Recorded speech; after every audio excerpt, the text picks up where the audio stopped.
जो छीना ना जा सके वही।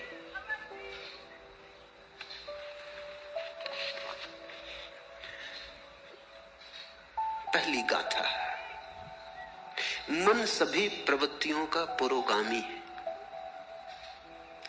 मन उनका प्रधान है, वे मनोमय है। यदि कोई दोषयुक्त मन से बोलता है या कर्म करता है तो दुख उसका अनुसरण वैसे ही करता है जैसे गाड़ी का चक्का खींचने वाले बैलों के पैर का। छोटा सूत्र पर बड़ा दूरगामी।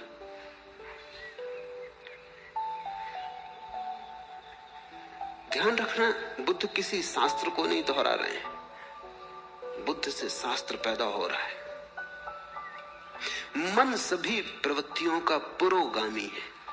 कोई भी वृत्ति उठती है, राह पर तुम खड़े हो, एक सुंदर कार निकली, क्या हुआ तुम्हारे मन में? एक छाप पड़ी, एक काली कार निकली, एक प्रतिबिंब गूंजा। कार के निकलने से वासना पैदा नहीं होती। अगर तुम देखते रहो और तुम्हारा देखना ऐसा ही तटस्थ हो जैसे कैमरे की आंख होती, कैमरे के सामने से भी कार निकल जाए, वो फोटो भी उतार देगा, तो भी कार खरीदने नहीं जाएगा और न सोचेगा कि कार खरीदनी है।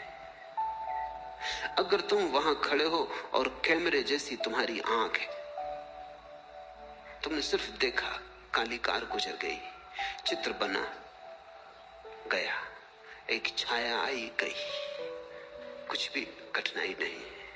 लेकिन जब ये काली छाया कार की तुम्हारे भीतर से निकल रही, तब तुम्हारे मन में एक कामना जगी, ऐसी कार मेरे पास हो। मन में एक विकार उठा, एक लहर उठी, जैसे पानी में किसी ने कंकड़ फेंका और लहर उठी। कार तो जा चुकी, अब लहर तुम्हारे साथ है। अब ये लहर तुम्हें चलाएगी। तुम धन कमाने में लगोगे, या तुम चोरी करने में लगोगे, या किसी की जेब काटोगे। अब तुम कुछ करोगे। अब वृत्ति ने तुम्हें पकड़ा। अब वृत्ति तुम्हारी कभी क्रोध करवाएगी अगर कोई बाधा डालेगा। अगर कोई मार में आएगा तो तुम हिंसा करने को उतारू हो जाओगे, मरने मारने को उतारू हो जाओगे। अगर कोई सहारा देगा तो तुम मित्र हो जाओगे, कोई बाधा देगा तो शत्रु हो जाओगे। अब तुम्हारी रातें इसी सपने से भर जाएंगी। बस ये कार तुम्हारे आसपास घूमने लगेगी। जब तक ये ना हो जाए तुम्हें चैन ना मिलेगा। और मजा ये है कि वर्षों की मेहनत के बाद जिस दिन ये तुम्हारी हो जाएगी, तुम अचानक पाओगे कार तो अपनी हो गई, लेकिन अब इन वर्षों की बेचैनी का अभ्यास हो गया। अब बेचैनी नहीं छोड़ती। कार तो अपनी हो गई लेकिन बेचैनी नहीं जाती, क्योंकि बेचैनी का अभ्यास हो गया।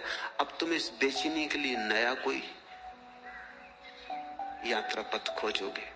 बड़ा मकान बनाना है, हीरे जवाहरात खरीदने हैं। अब तुम कुछ और करोगे, क्योंकि अब बेचैनी तुम्हारी आदत हो गई। और अब इस बेचैनी का तुम क्या करोगे? इस सालों तक बेचैनी को संभाला, कार तो मिल गई, लेकिन अब कार का मिलना न मिलना बराबर।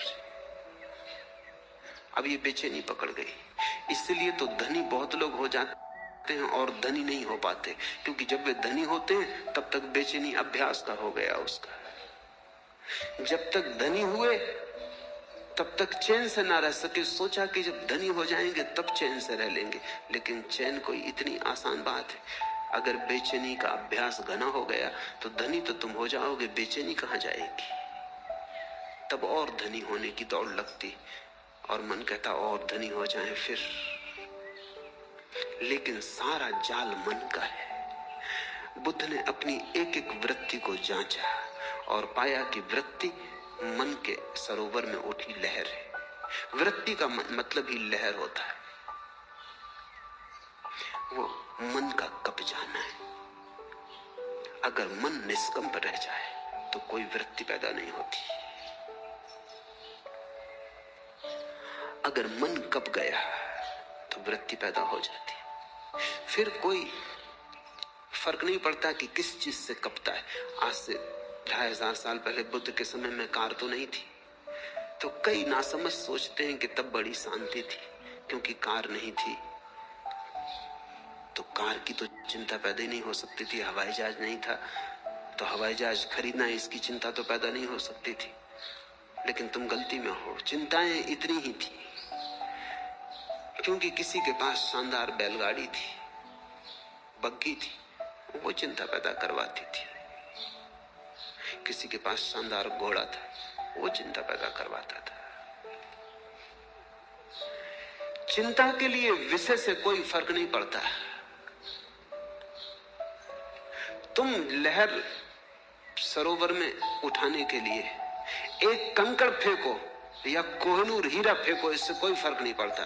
कोहिनूर हीरा भी वृत्ति उठाता है, साधारण कंकड़ भी उतनी ही वृत्ति उठाता, उतनी ही लहर उठाता है। पानी फिक्र नहीं करता कि तुमने कोहिनूर फेंका कि कंकड़ फेंका, कुछ फेंका, बस इतना काफी है। मन में कुछ भी फेंका और उपद्रव शुरू हुआ। मन सभी प्रवृत्तियों का पुरोगामी, मन उनका प्रधान है, वे मनोमय है। यदि कोई दोषयुक्त मन से बोलता है या कर्म करता है तो दुख उसका अनुसरण वैसे ही करता है जैसे गाड़ी का चक्का खींचने वाले बैलों के पैर का। बुद्ध ने एक सूत्र पाया, जीवन में दुख है, हम भी जीवन में दुखी हैं। और जब हमें दुख पकड़ता है तो हम पूछते हैं किसने दुख पैदा किया, कौन मेरा दुख पैदा कर रहा है? पत्नी, पति, बेटा, बाप, मित्र, समाज, कौन मेरा दुख पैदा कर रहा है? आर्थिक व्यवस्था, सामाजिक ढांचा,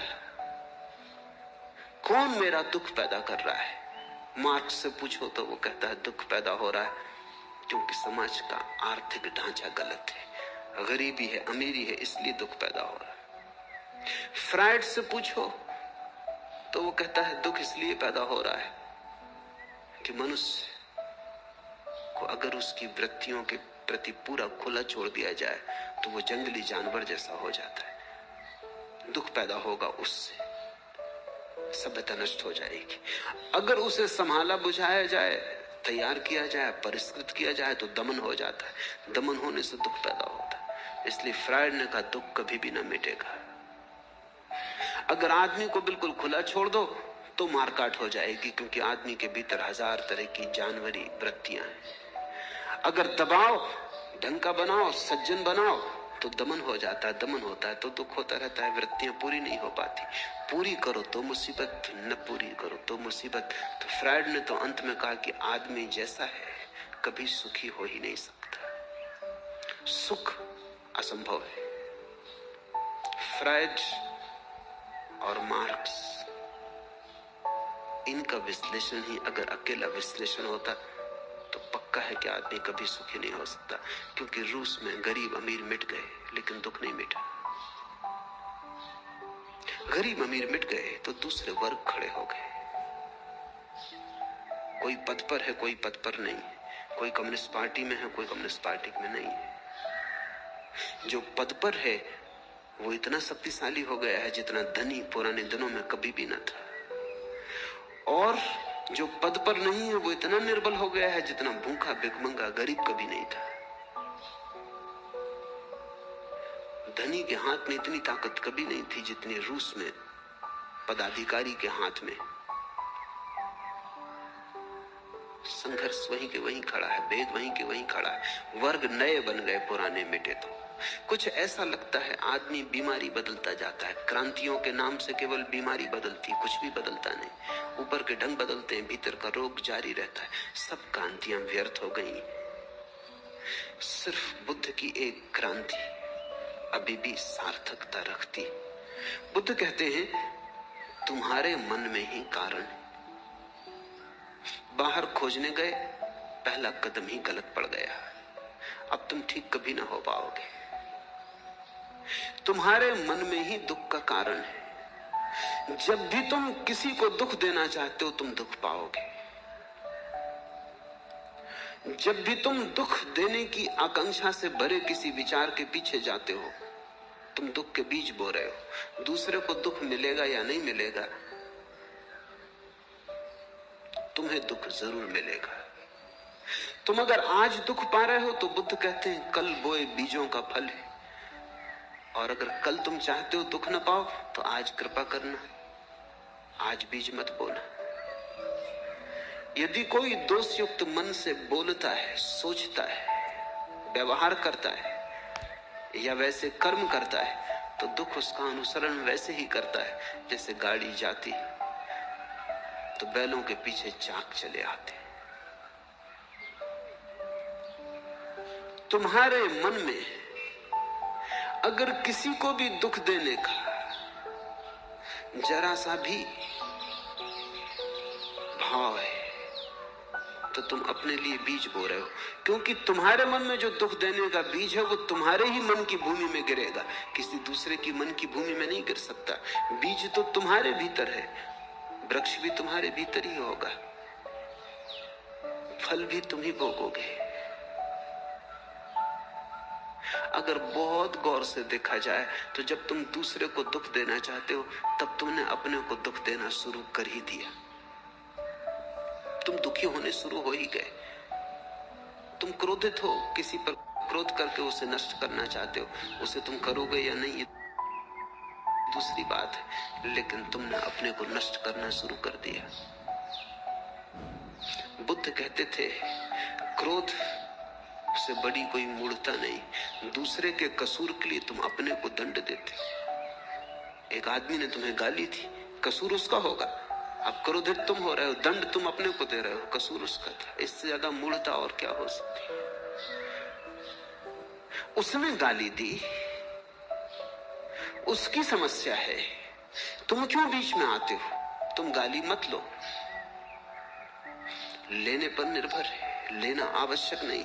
आप मुझे गाली दे सकते हैं लेकिन लेने पर थोड़ी मजबूर कर सकते। देना आपके बस में है, लेना मेरे बस में।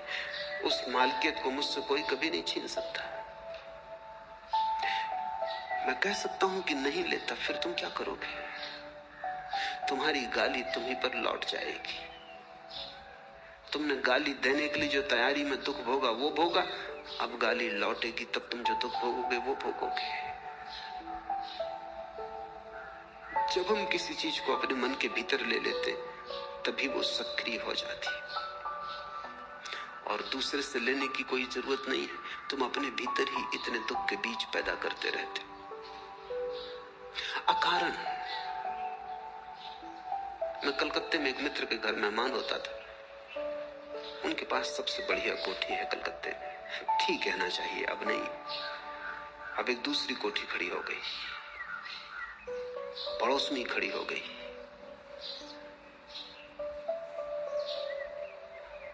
जब मैं उनके घर मेहमान होता था तो वो हमेशा अपने मकान में मुझे ले जाते। कई बार दिखा चुके थे मगर फिर दिखाते, उनका रस खत्म नहीं होता था। स्विमिंग पूल, बगीचा सब दिखाते। उनकी आदत थी, ये मान के मैं जब भी वो दिखाते फिर इस तरह उत्सुकता लेता जैसे कभी नहीं देखा है। मगर आखिरी बार जब उनके घर गया तो उन्होंने मकान न दिखाया। मैं थोड़ा हैरान हुआ, क्या ये आदमी बदल गया? मैंने पूछा कि क्या मामला है, मकान नहीं दिखला? तो उनके आसपास भी अपनी नींद। मैंने पूछा कि क्या मामला है, मकान नहीं दिखलाइएगा? कहने लगे क्या खाक दिखलाएं? क्या हुआ? देखते नहीं कि बगल में एक बड़ा मकान खड़ा हो गया। जब तक इससे बड़ी कोठी न कर लूं तब तक अब चैन नहीं। अब क्या दिखाना है? इनका मकान वैसे का वैसा है, क्योंकि बगल का मकान इनके मकान में कुछ फर्क नहीं किया है। इनका मकान ठीक उतना ही सुंदर है जैसा था, लेकिन बगल में एक मकान खड़ा हो गया। बड़ी लकीर किसी ने खींच दी, इनकी लकीर छोटी हो गई। बिना छुए, किसी ने छुआ नहीं, हाथ नहीं लगाया, मगर बगल में एक लकीर खड़ी हो गई। उनकी पत्नी ने मुझसे कहा कि कुछ समझाइए इनको, न सोते हैं न चैन, इनकी छाती पे बोझ हो गया वो बगल का मकान। बगल के मकान वाले को शायद पता भी न हो कि कोई जला पुंजा जा रहा है। कि कोई मरा जा रहा है। मगर इस आदमी ने अपने भीतर एक बीज बो लिया। ये उस मकान से नहीं आया है, क्योंकि इसकी पत्नी को कोई तकलीफ नहीं, इसकी पत्नी भी वही है, इसे कोई तकलीफ नहीं। मकान से नहीं आया है, इसके अपने भीतर के मन का रोग है। एक ईर्ष्या जगी, अहंकार को चोट लगी है। मैंने उनसे कहा कि मैं सदा जानता था कभी न कभी ये झंझट होगी। आप अपने मन में अपने मकान का इतना रस लेते कि कोई भी मकान अगर खड़ा हो गया तो आप जी ना सकोगे। क्योंकि सदा आपको देख के मुझे ऐसा लगा ये मकान आपके लिए नहीं है, आप मकान के लिए हो। आप मालिक नहीं हो, ये मकान मालिक है। आप वस्तु को अपना सब संभाल दिए, दे दिए वस्तुओं को, आप गुलाम हो गए। मुझे डर था कि कभी न कभी ये होगा, कोई मकान बड़ा बगल में खड़ा हो जाएगा तो तुम न झेल पाओगे। वो रुग्ण रहने लगे जब से वो मकान बन गया।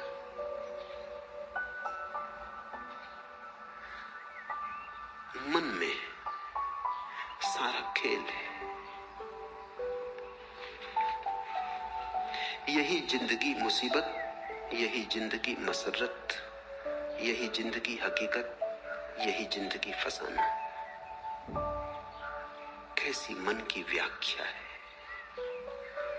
कैसे तुम देखते हो, कैसे तुम सोचते हो, कैसी तुम व्याख्या करते हो जीवन की, सब उस पर निर्भर है। मन सभी प्रवृत्तियों का पुरोगामी है, मन उनका प्रधान है। यदि कोई प्रसन्न मन से बोलता है या कर्म करता है तो सुख उसका अनुसरण करता है। वैसे ही जैसे कभी साथ ना छोड़ने वाली छाया। अगर तुम दुखी हो तो अपने को कारण जानना, अगर सुखी हो तो अपने को कारण जानना। अपने से बाहर कारण को मत ले जाना, वही धोखा है। इसको ही मैं धार्मिक क्रांति कहता हूं। जिस व्यक्ति ने अपने जीवन के सारे कारणों को अपने भीतर देख लिया, वो व्यक्ति धार्मिक हो गया। क्योंकि अब उसके हाथ में है बात। अब दुखी होना हो तो तुम जानते हो कौन से बीज बोने, सुखी होना हो तो जानते हो कौन से बीज बोने। अब कोई मजबूरी न रही। फिर अगर दुख में ही मजा लेना हो तो मजे से बीज बो, कोई बाधा नहीं डाल सकता। लेकिन एक बात फिर तुम न कर सकोगे कि दुख के तो बीज बो और रोना भी रो कि मैं दुखी क्यों। अपने ही हाथ से जहर पियो और फिर रो कि मैं मर क्यों रहा हूं।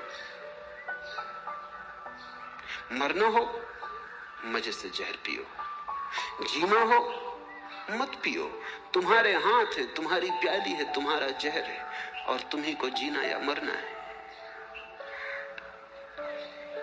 उसने मुझे डांटा, मुझे मारा, मुझे जीत लिया, मेरा लूट लिया। जो ऐसी गांठें मन में बनाए रखते उनका वैर शांत नहीं होता। उसने दूसरे पर जिनका सारा जोर है, उसने मुझे डांटा, उसने मुझे मारा, उसने मुझे जीत लिया, मेरा लूट लिया। जो दूसरे पर नजर रखते हैं। बुद्ध का एक शिष्य हुआ पूर्णकाश्यप, वो निश्चित ही पूर्ण हो गया था, इसलिए उसे बुद्ध पूर्ण कहते हैं। फिर एक दिन बुद्ध ने उससे कहा कि पूर्ण, अब तू पूर्ण सच में ही हो गया। अब मेरे साथ साथ डोलने की कोई जरूरत ना रही। अब तू जा, अब तू गांव गांव नगर नगर घूम और डोल, मेरी खबर ले जा। मेरे पास तूने जो पाया है उसे लुटा। पुण्य का भगवान, किस दिशा में जाऊं? आप इशारा करते हैं।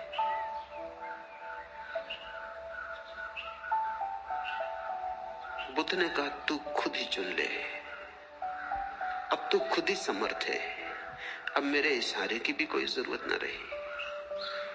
तो पूर्ण ने कहा कि जाऊंगा। सूखा नाम का एक इलाका था बिहार में, वहां जाऊंगा। बुद्ध ने कहा तू खतरा मोल ले रहा है। वो जगह भली नहीं, लोग सज्जन नहीं, लोग बड़े दुष्ट हैं और लोग सताने में रस लेते हैं। लोग तुझे परेशान करेंगे। इन पीत वस्त्रों में उन्होंने भिक्षु कभी देखा नहीं। वो बड़े जंगली हैं, तू वहां मत जा। पर पुण्य का इसलिए तो उनको मेरी जरूरत है। किसी को तो जाना ही होगा। कब तक वे जंगली रहें? कब तक उनको पशुओं की तरह रहने दिया जाए? मुझे जाना होगा, आज्ञा दे। बुद्ध ने कहा, जा। मेरे 2-3 सवालों के जवाब दे दे। पहला, अगर वे तुझे गालियां दे, अपमान करें तो तुझे क्या होगा? तो पूर्ण ने कहा, ये भी आप मुझसे पूछते हैं क्या होगा? आप भली भांति जानते कि मैं प्रसन्न होऊंगा, क्योंकि मेरे मन में ये भाव उठेगा, कितने भले लोग हैं, सिर्फ गालियां देते, मारते नहीं। मार भी सकते थे। बुद्ध ने कहा, ठीक, मगर अगर मारने ही लगे तो तेरे मन में क्या होगा? पूर्ण का आप पूछते, आप भली भांति जानते कि पूर्ण प्रसन्न होगा कि धन्य भाग कि मारते हैं, मार ही नहीं डालते, मार भी डाल सकते थे। बुद्ध ने कहा, आखिरी सवाल पूर्ण, अगर मार ही डालें तो मरते वक्त तेरे मन में क्या होगा? पूर्ण का आप और पूछते, आपको भली भांति मालूम है कि जब मैं मर रहा हूंगा तो मेरे मन में होगा, धन्य भाग, उस जीवन से छुटकारा दिला दिया जिसमें कोई भूल चूक हो सकती थी। बुद्ध ने कहा, अब तू जा, अब तुझे जहां जाना है तू जा। अब तुझे कोई गाली नहीं दे सकता, अब तुझे कोई मार नहीं सकता, अब तुझे कोई मार डाल नहीं सकता। ऐसा नहीं कि वो तुझे गाली ना देंगे, गाली तो वो देंगे, लेकिन तुझे अपनी कोई गाली नहीं दे सकता। ऐसा नहीं कि वो तुझे मारेंगे नहीं, मारेंगे, लेकिन तुझे अब कोई मार नहीं सकता। और कौन जाने कोई तुझे मार भी डाले, लेकिन अब तू अमृत है, अब तेरी मृत्यु संभव नहीं। सारा खेल मन का है। कैसे हम देखते, उसने मुझे डांटा, उसने मुझे मारा, मुझे जीत लिया, मेरा लूट लिया। जो ऐसी गांठें मन में नहीं बनाए रखते, उनका वैर शांत हो जाता है। और वैर नरक है, कहीं और कोई नरक नहीं।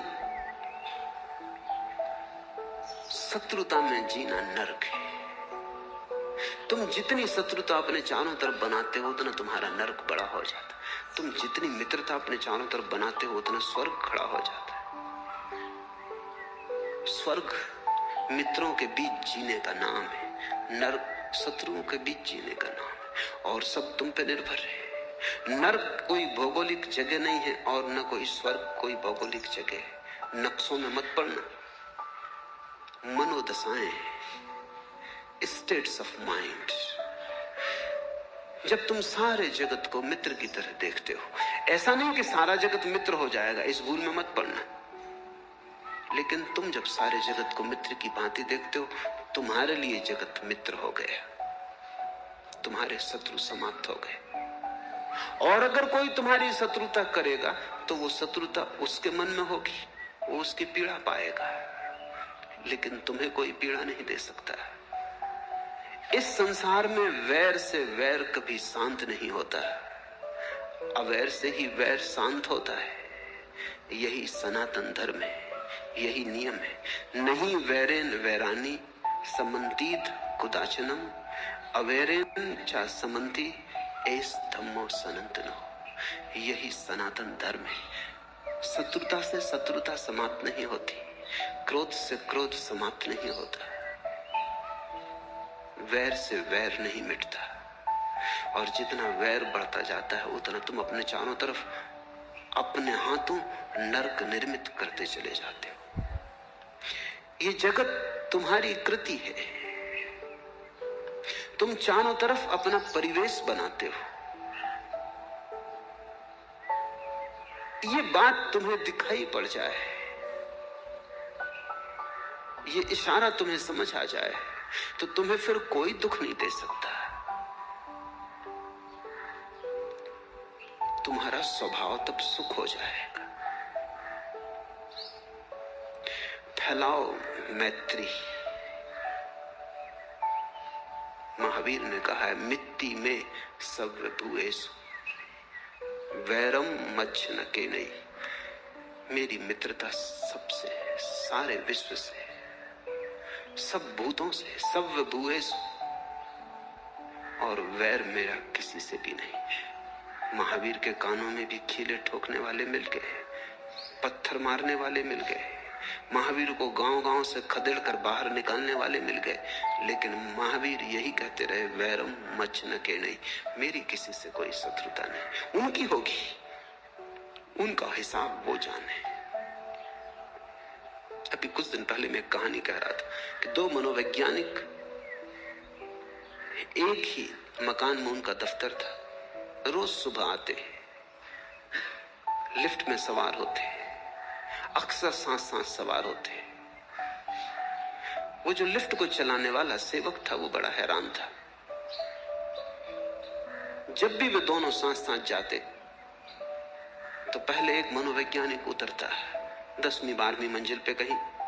जब भी वो उतरता, दरवाजे से लौट के दूसरे मनोवैज्ञानिक के ऊपर थूकता, चला जाता अपनी तरफ, और दूसरा चुपचाप अपना रुमाल निकाल के अपना मुंह पोंछ लेता, टाई पोंछ लेता, या कोट पे पड़ गया होता थूक, पोंछ लेता, रख लेता और अपना बस तैयारी करने लगता, क्योंकि 15वें या 20वें मंजिल पर उसको उतरना।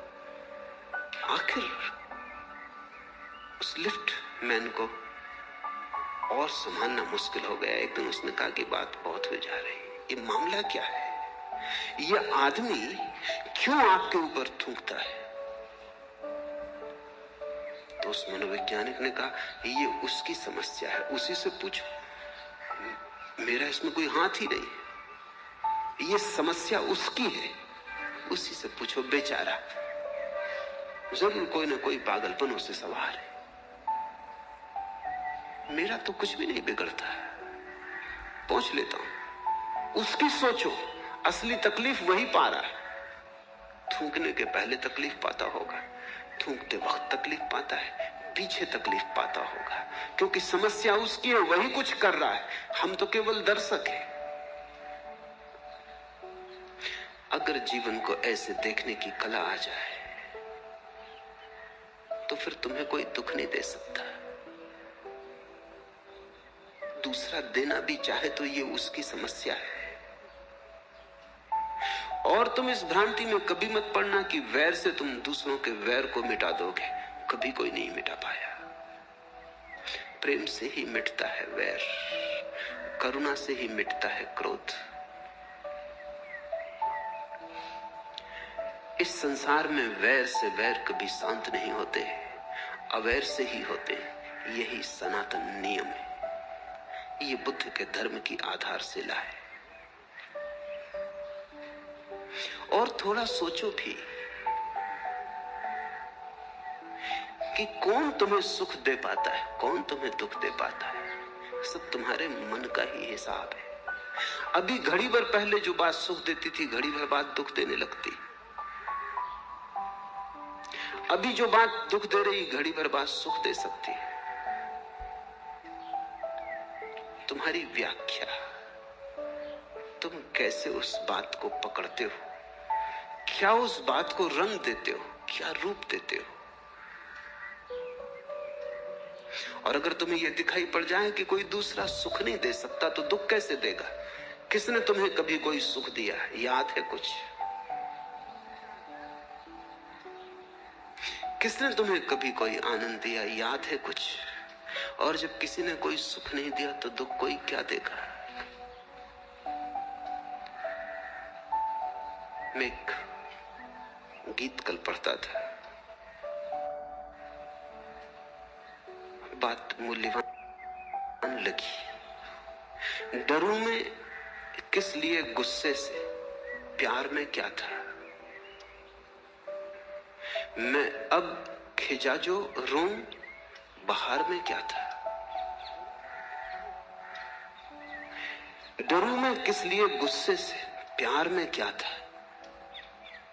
जब दूसरे के प्यार से कुछ न मिला, तब उसके गुस्से से क्या परेशान होना है। जब प्यार ही कुछ न दे सका तो गुस्सा क्या छीन लेगा। मैं अब खिजा जो रोऊं, बाहर में क्या था। और अब पतझड़ आ गई, सब वीरान हुआ जाता है। इसको रोऊं, लेकिन बाहर में क्या था। जब बाहर थी तब भी जब कुछ पास न था, जब बाहर में भी कोई सुख न मिला, तो अब पतझड़ में दुख का क्या प्रयोजन है। लेकिन आदमी बड़ा अजीब है, जिनसे तुम्हें सुख नहीं मिला उनसे भी तुम दुख ले लेते हो। जिनके जीते जी तुम्हें कभी कोई शांति नहीं मिली, उनके मरने पे तुम रोते हो। मैं एक युगल को जानता हूं।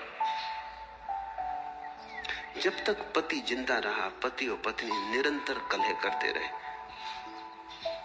कभी कभी मेरे पास आते थे, लेकिन सुलझाव कोई आसान न था। सब उलझाव सुलझ जाएं, पति पत्नी के बड़े मुश्किल से सुलझते, क्योंकि सुलझाने नहीं चाहते। शायद वही उनकी जिंदगी है, वही व्यस्तता है, वही कुल भराव है। वो भी चला जाए तो फिर बड़ा खाली हो जाता है। कई बार तलाक देने की बात भी उठी, लेकिन उस पे भी राजी न हो पाते थे। फिर पति शराब पीने लगा और शराब पीते पीते मरा। जवान ही था, अभी कोई 36 साल उम्र थी, ज्यादा नहीं थी। जब मर गया तो पत्नी मेरे पास आई, छाती पीट पीट कर रोने लगी। मैंने उससे कहा, अब तू रोना बंद कर, क्योंकि जिस आदमी के कारण तू कभी हंसी नहीं, उसके लिए रोना क्या। और मैं जानता हूं कि 1000 बार तेरे मन में यह सवाल उठता रहा होगा कि यह आदमी मर ही जाए तो अच्छा। बोल, झूठ कहता हूं या सच। वो थोड़ी चौंकी। उसने कहा, आपको कैसे पता चला? पता चलने की क्या बात है। कितनी बार तूने नहीं सोचा है कि आदमी मर ही जाए तो झंझट मिटे। अब मर गया, आकांक्षा पूरी हो गई, अब क्यों रोती है? जिससे तुझे सुख नहीं मिला उससे दुखी होने का क्या प्रयोजन है। लेकिन यही बड़े मजे की बात है, सुख लेने में तो तुम बड़े कंजूस, दुख लेने में तुम बड़े कुशल। सुख तो तुम बामुश्किल स्वीकार करते हो, दुख तुम द्वार सजा के खड़े हो सदा, स्वागतम, हाथ फैलाए खड़े हो सदा। तुम दुखी होना चाहते हो, दुखवादी हो, अन्यथा कोई कारण नहीं तुम्हारे दुखी होने का। जीवन को जो जानते हैं वो पहचान लेते हैं कि न तो दूसरे से सुख मिलता है न दुख मिलता है, न तो किसी के जीवन से तुम्हें जीवन मिलता है न किसी के मौत से तुम्हें मौत मिलती है। डरूं मैं किस लिए गुस्से से, प्यार में क्या था। मैं अब खिजा जो रोऊं, बाहर में क्या था। और जब तुम्हें दोनों बातें साफ दिखाई पड़ जाती हैं, तब जैसे एक उद्घाटन हो जाता है भीतर, एक बिजली कौन जाती है कि ये मैं ही हूं, अपनी ही शक्ल देखता हूं, दूसरे तो केवल दर्पण है। अपने ही प्रतिबिंब, अपनी ही प्रतिध्वनि, अपनी ही परछाई पकड़ता हूं, दूसरे तो केवल दर्पण, घाटियां हैं जिनमें अपनी ही आवाज गूंज के लौट आती है।